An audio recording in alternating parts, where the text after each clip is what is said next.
Olá, amigos e amigas do saber. Neste vídeo de hoje vamos apresentar 6 características fundamentais para ser um filósofo, para pensar como um filósofo. Uma frase famosa do filósofo alemão Immanuel Kant dá conta que não se aprende filosofia, só se aprende a filosofar. Perceba que há nessa formulação uma diferença fundamental entre a filosofia enquanto um substantivo e o filosofar enquanto um verbo, enquanto uma ação. Nós vamos tomar essa reflexão de Kant apenas como ponto de partida para explicar um princípio fundamental expresso aqui, tá? Que a filosofia é uma prática, é um fazer e não um mero acúmulo de um corpo de conhecimento. Tá? Então nós não vamos explicar Kant, tá? Não se trata aqui de Kant, o que ele quis dizer com essa frase.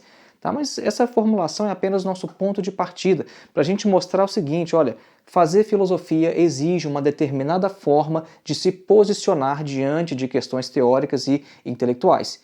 E que, se nós quisermos superar o senso comum e avançar na compreensão do mundo e de nós mesmos, nós precisamos aprender como isso deve ser feito. Você pode se perguntar então o que é que caracteriza um filósofo e como você pode se tornar um. E nesse vídeo nós vamos apresentar algumas das qualidades mais fundamentais sem as quais ninguém pode ser considerado um filósofo. Agora, nada do que nós vamos mencionar neste vídeo exige dons especiais que estejam fora do seu alcance, tá? Mas tão somente a sua observação e o seu autoexame. Então vamos lá, acompanhe.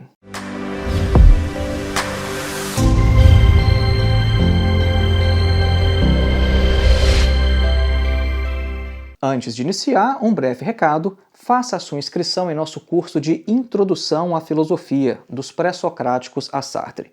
O nosso curso tem mais de 14 horas de duração, oferece total flexibilidade porque você não tem data para começar e nem para terminar, o acesso é vitalício e você ainda recebe um certificado ao final. O nosso objetivo com este curso é colocar você em contato direto com alguns dos principais textos de toda a história da filosofia. Tá? E nós começamos lá atrás com os pré-socráticos, passamos pela Idade Média, período moderno e chegamos a filósofos importantes no século XX. Para mais informações, há um link para o nosso curso aqui na descrição deste vídeo. E o nosso segundo e último recado é que continuam abertas as inscrições para os nossos 2 outros cursos: Crítica da Religião, Feuerbach, Nietzsche e Freud, e A Filosofia de Karl Marx, uma introdução. Os links para estes 2 cursos estão na descrição desse vídeo e lá você pode ver a grade curricular, o que a gente aborda e obter mais informações. Voltemos então ao nosso tema, 6 passos para se tornar um filósofo. Vejam, a ideia de trazer essa discussão neste vídeo de hoje surgiu a partir de alguns comentários aqui mesmo em nosso canal no YouTube. É pelo seguinte, após a gente ter publicado o último vídeo sobre as 5 vias de Tomás de Aquino para demonstrar a existência de Deus, uma parte significativa das reações aos argumentos de Tomás de Aquino acabou nos mostrando que a capacidade de compreender e refletir antes de expressar opiniões é algo muito raro nas redes sociais, e principalmente em plataformas como essa aqui, o YouTube. Então isso ressalta a importância e a necessidade de trabalhos como estes que a gente desenvolve aqui para oferecer educação filosófica, tendo em vista que muita gente até demonstra algum interesse por temas filosóficos, mas tenta trazer para a discussão filosófica vícios e posturas que são estranhos e inadmissíveis nos domínios da filosofia. Então vamos lá, vamos falar um pouco sobre a postura do filósofo em suas atividades teóricas. Em primeiro lugar, eu gostaria de mencionar que aprender filosofia ou aprender o filosofar não significa acumular um certo corpo de conhecimento.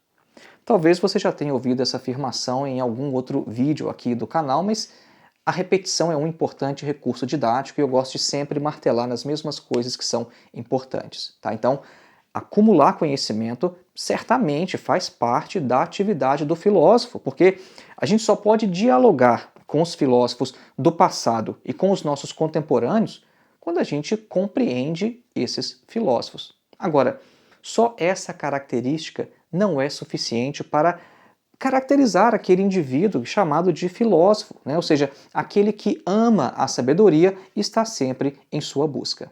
Em um dos comentários que apareceu aqui em nosso último vídeo, por exemplo, alguém me perguntou se eu deixaria de ser marxista para me tornar tomista. Claro, a pergunta foi em tom de brincadeira, mas vejam só, isso não seria nem mesmo possível se o indivíduo compreendesse que quando eu explico pensadores como Tomás de Aquino, eu faço como professor de filosofia. E isso é absolutamente normal para qualquer professor de filosofia. Tá? Porque quando a gente explica um determinado pensador, nós devemos fazê-lo da melhor forma possível e interpretar este pensador do ângulo mais favorável para ele. E outra incompreensão fundamental que propicia o surgimento desse tipo de pergunta, tá? Mais uma vez, mesmo essas perguntas sendo jocosas, mesmo sendo brincadeiras, outra incompreensão fundamental seria de que a filosofia seria tomar partido, né? Como se o filósofo devesse escolher um lado e enxergar o mundo somente através daquelas lentes. Mas veja, enquanto tal comportamento pode ser aceitável, talvez em nível religioso ou ideológico, tal postura é inadmissível na filosofia. Tá? Então, o filósofo é alguém que olha para o mundo com espanto e admiração. É alguém que se encanta com inteligência e argumentos bem formulados, tá? Buscando a companhia de todos aqueles que possuem tais habilidades. Então vejam, é por essa razão que um verdadeiro filósofo irá sim se ocupar de Tomás de Aquino, mesmo se este filósofo for ateu. Não se trata de concordar com Tomás de Aquino, mas de compreender Tomás de Aquino, compreender os seus argumentos em sua melhor interpretação, da melhor forma possível e dialogar com estes argumentos. Vejam só, vamos falar uma coisa importante sobre isso, tá? Ler o mundo através de apenas um tipo de lente nos torna, de certa maneira, míopes. Tá? Nenhuma filosofia dá conta de explicar sozinha toda a nossa realidade, porque o mundo é muito mais complexo do que qualquer escola de pensamento já criada. Então, se ancorar em apenas um filósofo para tentar compreender cada aspecto do mundo natural, das relações sociais, ou então de nossa vida interior, significa limitar-se na tarefa de decifração do enigma da vida. Tá? É como, por exemplo, às vezes, tentar usar uma chave de fenda quando um martelo seria a ferramenta mais apropriada. Uma breve ilustração nesse sentido. Vejam só o que aconteceu comigo recentemente. Eu tive que ir ao oftalmologista. É porque os óculos que eu sempre utilizei não serviam mais para todas as minhas necessidades. De modo que quando eu ia ler, por exemplo, eu tinha que tirar os óculos porque eu estava conseguindo enxergar as letras melhor sem os óculos do que com eles. Aí eu fiz alguns exames e aí o resultado. Eu precisaria agora utilizar 3 óculos, tá? 3 ao invés de apenas um, aquele único que eu tinha. Porque aquele que eu já tinha, eu passei a utilizar somente para dirigir e enxergar objetos mais distantes. O óculos número 2, que é esse aqui que eu estou usando, são utilizados só para trabalhar no computador, porque ele tem um tratamento de lentes e ajuda a preservar a saúde dos olhos. E o meu terceiro óculos, ou os terceiros óculos, eu detesto o plural dessa palavra óculos, esses aqui são apenas para leitura, tá? Quando eu quero ler livros propriamente, não na tela do computador, não outras coisas. Então eu tive que incorporar na minha rotina mais essa tarefa, eu tenho que ficar trocando de óculos dependendo do tipo de atividade que eu vou fazer. É incômodo, porque às vezes eu acabo me esquecendo de levar os óculos, de dirigir lá para o carro, ou então eu esqueço esses óculos aqui lá no porta-luvas, tenho que voltar para buscá-los. Só que as vantagens compensam, porque eu agora consigo ler melhor, e também consigo ler melhor na tela do computador usando esses 2 outros óculos aqui. Bom, e o que eu quero mostrar com essa analogia? Ela serve para mostrar que às vezes nós precisamos de lentes diferentes para o tipo de atividade que nós vamos desempenhar. A gente pode aprender com Aristóteles, lá em sua obra Ética a Nicômaco, que, de certa maneira, o objeto determina o método com que ele deve ser investigado. Isso é algo que, inclusive, eu constatei uma vez numa matéria que eu fiz ainda na graduação em filosofia. Vou dar mais um exemplo dessa questão das lentes. Veja só. Poucos meses após as Jornadas de Junho de 2013, um professor ofertou uma disciplina optativa na qual a gente deveria analisar as Jornadas de Junho pelas lentes de um filósofo de nossa escolha. Inclusive foi nessa época que eu iniciei a leitura do Georg Lukács, e a partir de sua obra História e Consciência de Classe, eu escrevi um artigo para essa disciplina. Esse artigo, posteriormente, eu adaptei e foi até mesmo publicado em um livro. Tá? Foi um passo fundamental na minha formação, porque eu descobri ali o filósofo e a obra que eu estudaria depois no mestrado. Mas vejam só, naquela disciplina lá na graduação, nem todos na minha turma tiveram a sorte de fazer uma boa escolha. Alguns trabalhos ficaram muito aquém, muito distantes de oferecer uma análise minimamente satisfatória das Jornadas de Junho. E eu sabia que o problema não era o talento dos meus colegas, mas principalmente os limites dos próprios filósofos e obras que eles escolheram. Porque vejam só, não é qualquer filosofia que pode explicar adequadamente um momento histórico de ebulição social, uma revolta ou então uma revolução. É por isso que, vejam só, tenham isso em mente, o aspirante a filósofo, ele não pode então simplesmente tomar partido por um filósofo qualquer e tentar fazer o mundo inteiro caber em suas categorias, caber nas categorias daquela filosofia. Às vezes a gente precisa de lentes diferentes para tarefas diferentes, de modo que Karl Marx é muito mais adequado para explicar nossa realidade social no capitalismo, mas às vezes se a gente quiser discutir a relação entre fé e razão, Tomás de Aquino é muito mais apropriado. Agora, presta atenção no seguinte, isso não significa um mero ecletismo sem compromisso algum. O filósofo precisa pensar o mundo em sua totalidade, descendo à raiz dos fenômenos e com extremo rigor lógico, de modo que é necessário que o filósofo seja consistente, no mínimo, consigo mesmo, que ele tenha, no mínimo, coerência interna. Tá? Vejam, ninguém é obrigado a abraçar tudo o que um determinado pensador disse, porque da mesma forma que dificilmente a gente encontra alguém que nunca erra, tampouco a gente encontra alguém que nunca diz verdades, alguém que só mente o tempo todo. Tá? Então vejam, o filósofo não pratica um ecletismo de conveniência sem rigor lógico ou coerência interna, mas beber de várias fontes não vai obrigar o aspirante a filósofo a se tornar um mero discípulo de todos aqueles pensadores que alimentam as suas próprias reflexões. Outra lição muito importante que o filósofo deve sempre ter em mente é que a verdade nem sempre é agradável. Nós aprendemos com o Nietzsche, em sua obra O Anticristo, que descobrir a verdade pode estar associado muitas vezes a um sentimento desagradável e incômodo. O Nietzsche se pergunta lá o seguinte, olha, onde é que estaria escrito que os juízos verdadeiros produzem mais prazeres do que os falsos? Ou então que existe uma harmonia pré-estabelecida na natureza de tal maneira que sentimentos agradáveis decorram necessariamente da verdade. Então, o Nietzsche diz, na verdade, que é o contrário. Ele fala o seguinte, olha, a experiência dos espíritos mais profundos mostra justamente que é necessário grandeza de alma para isso. Servir à verdade é a tarefa mais difícil.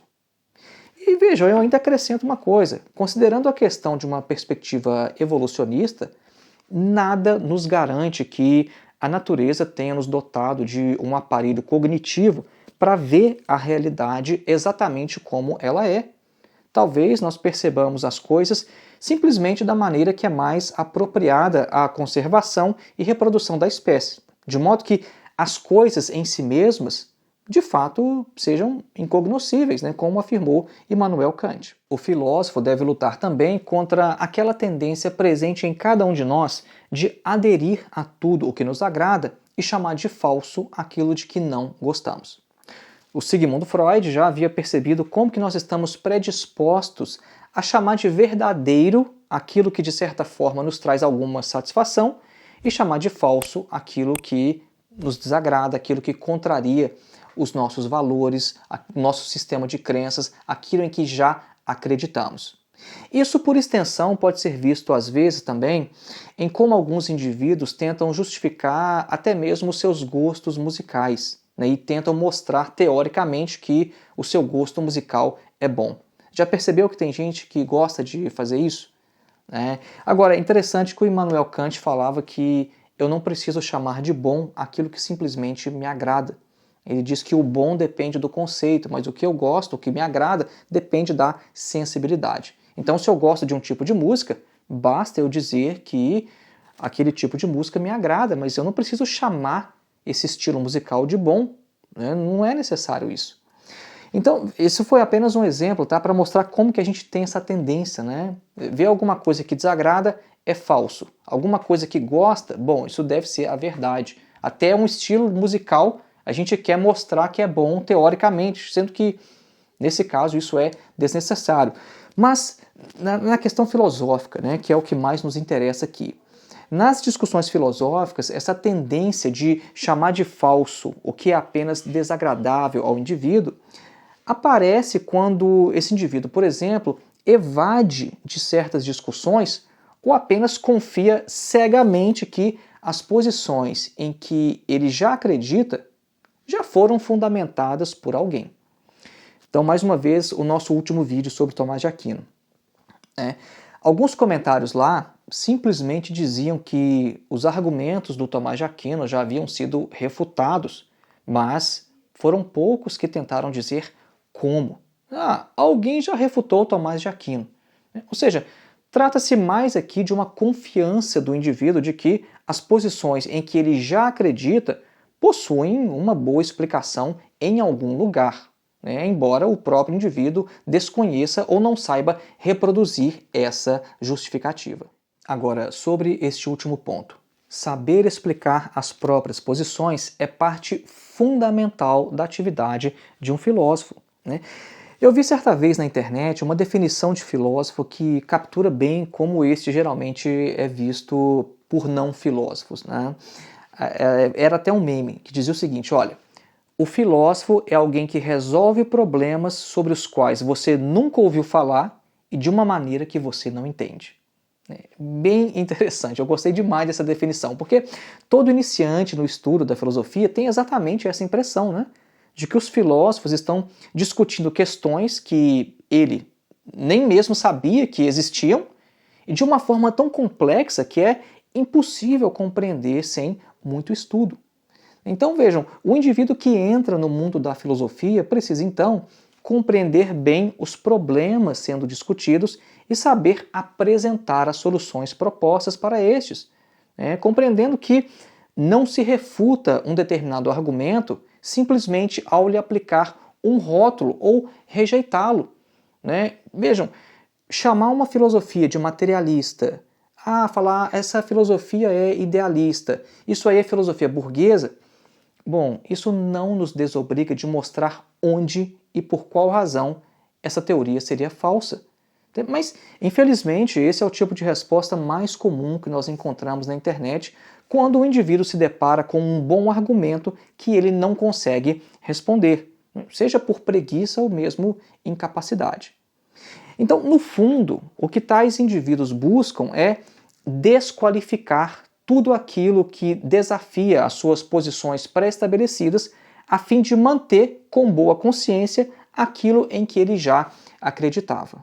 Outra tarefa importante do filósofo é provocar os chamados homens comuns e lhes mostrar sua própria ignorância. Vejam, essa era uma das razões pelas quais Sócrates era odiado por muitos em Atenas, embora ele também tivesse muitos discípulos que lhe admiravam e fizeram com que ele tivesse hoje na história da filosofia o lugar de honra que ele possui. E parte do trabalho que nós realizamos aqui também, através do Filosofia Vermelha, vai nesse sentido, de tal maneira que as 5 vias de Tomás de Aquino, o conteúdo do nosso último vídeo, essas vias são incômodas a todos aqueles que negam Deus de uma maneira tosca e dogmática. Mas vejam, o nosso objetivo não é promover o teísmo, não é promover a crença em Deus, mas promover a reflexão. Porque aqueles que querem manter o seu ateísmo o devem fazer em alto nível, e aqueles que acreditam em Deus devem fazê-lo com compreensão. Eu já falei isso aqui no canal e vou repetir. O próprio Hegel, em sua obra Princípios da Filosofia do Direito, afirma que é muito fácil ao indivíduo não estudado, ao ungebildet, como ele diz no alemão, simplesmente descartar todo o assunto relacionado à religião como sendo místico, isso aí é religioso, descarta, Mas Hegel fala, olha, o difícil mesmo é ver na religião o seu núcleo de verdade. Quem fizer o nosso curso de crítica da religião vai entender melhor o que isso quer dizer, porque o Feuerbach, como um hegeliano de esquerda, bebeu muito de Hegel e mostra esse núcleo de verdade que há na religião. Tá? Não quer dizer que Deus existe, que o além-túmulo é real, não quer dizer nada disso. Tá? Faça o curso lá, você vai entender melhor. Então vejam, ser ateu então hoje em dia não é distintivo algum de calibre intelectual. Alguns dos principais representantes do ateísmo contemporâneo não possuem formação filosófica, e essa é uma deficiência que se torna clara quando eles tentam refutar a religião através da ciência. Porque vejam, o próprio Papa Francisco já admitiu a teoria da evolução e o Big Bang, e isso deixa claro que a ciência não toca no essencial da religião. As doutrinas mais fundamentais da religião são metafísicas, e a ciência não faz metafísica. Nesse campo de batalha, apenas a filosofia tem acesso, apenas a filosofia pode desafiar a religião quando se trata de metafísica. E ao longo da história também, vários cientistas famosos acreditavam em Deus, o que revela como esse próprio discurso cientificista pode ser apropriado hoje como dogma, como uma simples crença inquestionada. Devemos também mencionar brevemente a diferença entre uma discussão filosófica e um mero militantismo teórico. Vejam só, acontece com frequência que indivíduos engajados politicamente tentam tratar a atividade filosófica apenas como uma esfera da disputa política, tentando trazer para a filosofia dispositivos e recursos que matam o próprio sentido da filosofia. Agora vejam só, o que é que significa então a militância política na vida prática? Para a gente compreender melhor o que a gente está falando. O que é a militância política? Bom, a militância política na vida prática envolve estar munido de uma certeza sólida o suficiente para levar à ação prática e convencer outros indivíduos a se juntarem em prol deste objetivo. Agora, não há nada de errado em ser militante, muito pelo contrário. Nós podemos ter uma existência coletiva mais feliz se nosso mundo passar pelas transformações necessárias, pelas transformações que ele precisa. A maior parte de nossos problemas não vem de causas naturais, não vem das estrelas, não. A maior parte de nossos problemas vem de causas sociais e por isso nós precisamos reorganizar as relações entre os indivíduos a fim de acabar com os principais flagelos que nos assolam hoje. Vejam, nas sociedades anteriores ao capitalismo, as crises eram de escassez, quase sempre causadas por causas naturais. Mas hoje, no modo de produção capitalista, as crises são de excesso de riqueza. São porque muito foi produzido e não há como escoar toda a produção. E esse tipo de sociedade precisa ser transformado, e os militantes são fundamentais nesse processo. Agora, no que diz respeito à filosofia, não há espaço para militantismo teórico, no sentido de que nós não podemos entrar em uma discussão filosófica já de posse de uma verdade qualquer, com o único objetivo de impor sua própria verdade sobre os outros. Por quê? Porque o filósofo é caracterizado como aquele que convive com a dúvida. O filósofo nunca alcança certezas inquestionáveis de forma duradoura. Então, na filosofia, não há espaço para um militantismo teórico, sendo um erro tentar transpor para o domínio filosófico formas e estratégias de argumentação que talvez sejam válidas nas discussões políticas ou então em outras áreas do conhecimento. Estas foram, então, apenas algumas das características do filósofo. Estas não esgotam o assunto e há várias outras que nós podemos acrescentar e discutir em uma próxima oportunidade. Mas se a partir de agora você já começar a praticar estas que mencionamos neste vídeo, você já terá dado grandes passos em sua formação filosófica. Então, resumindo, o que é que nós vimos neste vídeo? Nós vimos inicialmente que a filosofia não é um mero acúmulo de conhecimento. Depois nós vimos que tentar enxergar o mundo através de apenas uma lente pode fazer com que nós não vejamos com a nitidez necessária aquilo que precisamos investigar, precisamos enxergar. Tá? Além disso, discutir filosofia exige calma e a menor interferência possível das emoções. Porque as emoções mais perturbam o nosso raciocínio do que nos ajudam a ver claramente.